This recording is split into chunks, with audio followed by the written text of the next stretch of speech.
Hey there, TV enthusiasts! Ready to take another trip down memory lane? Today, we're diving into 5 more forgotten sitcoms from the 1970s that deserve a second look. Grab your popcorn and let's get started. First up, we have Get Some In. This British sitcom aired from 1975 to 1978 and was the brainchild of writers John Esmond and Bob Larby. Set in the 1950s, the show follows a group of young men conscripted into the Royal Air Force for their national service. The main characters include Jakey Smith, Robert Lindsay, a street-smart Londoner, Ken Richardson, David Jansen, a naive Scot, Matthew Lilly, Gerard Ryder, an upper-class lad, and Bruce Leckie, Brian Pettifer, a gentle giant from Scotland. Their nemesis, the tyrannical Corporal Marsh, portrayed by Tony Selby, who makes their lives a living hell. One memorable storyline involves the recruits attempting to outsmart Corporal Marsh during a survival exercise. They devise a plan to feign illness, hoping to be sent back to base. However, their scheme backfires spectacularly, leading to even harsher treatment.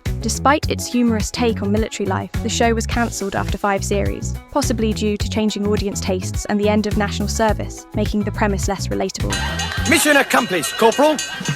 Next on our list is Alcock and Gander. This 1972 sitcom starred the legendary Beryl Reid as Marigold Alcock and Richard O'Sullivan as Richard Gander. Marigold inherits her late husband's eclectic business empire, the Alcock Group of Companies, headquartered above a strip club in Soho. The series revolves around the duo's misadventures as they navigate businesses ranging from a racing service to a detective agency. In one standout episode, The Safe Breaker, Marigold and Richard find themselves embroiled in a heist gone wrong. Mistaken identities and a series of comedic blunders lead them to accidentally assist the police in capturing a notorious criminal. Despite the star power and unique setting, the show lasted only 1 series, likely due to mixed critical reception and perhaps its risque undertones for the time.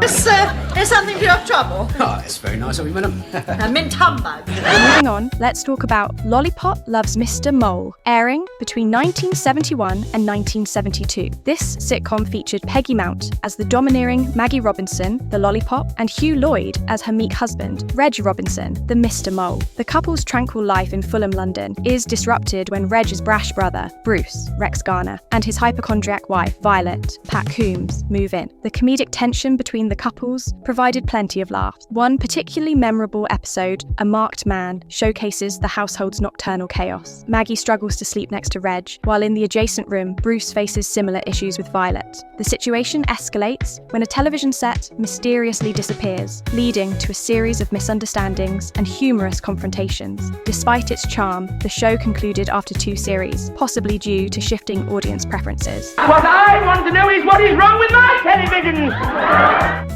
Now, let's revisit Miss Jones and Son. This 1977 to 1978 sitcom starred Paula Wilcox as Elizabeth Jones, a single mother navigating the challenges of raising her son, Roland Rolly Jones.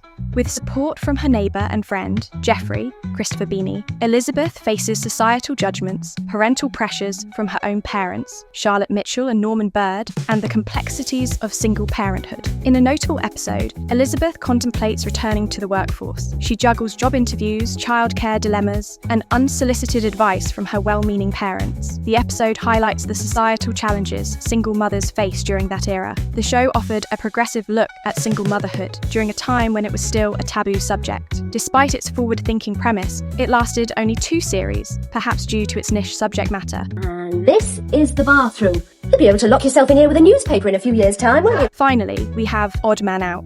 Airing in 1977, this sitcom featured John Inman as Neville Sutcliffe, a flamboyant fish and chip shop owner from Blackpool who inherits a rock factory in Littlehampton. The series follows Neville's comedic attempts to adapt to his new life, alongside his half-sister, Dorothy, Josephine Chewson, and a quirky set of employees, including Wilf, Peter Butterworth, and Marilyn, Vivian Johnson. In the episode titled Clunk Click, Neville decides to learn how to drive and enlists Dorothy to teach him. Another episode, Who's a Pretty Baby, involves a situation where a friend's baby is left at the factory, leading to a series of comedic events. These storylines highlight Neville's challenges in adjusting to his inherited responsibilities and the humorous situations that arise from his endeavours.